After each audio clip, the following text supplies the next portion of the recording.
Bạn số đây bọc mài bong ôn ngày đá khi miền kia thà clay kia thà boran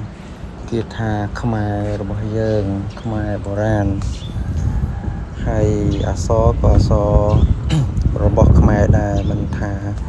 ជាអក្សរក្បាច់អក្សរពុំអក្សរអីសិតជាអក្សរខ្មែរហើយបើឥឡូវនេះយើងអាច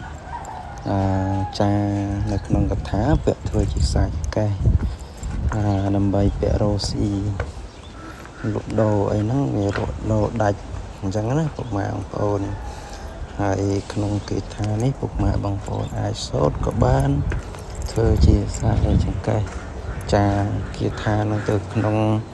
ខ្សែចង្កេះពាក្យតែមិនមែនពាក្យតែមួយទេយើងពាក្យជាមួយគេថាផ្សេងឬក៏យន់ផ្សេងលក់ដូរហ្នឹងហើយនេះគឺ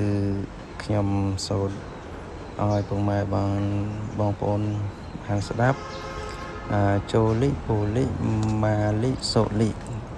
តែប៉ុណ្្នឹងទេបើឡើយហ្នឹងហើយយើងអាចចាយខ្សែចង្កេះបានហើយនៅក្នុងសម័យនេះវាមានការលក់ដូរហ្នឹង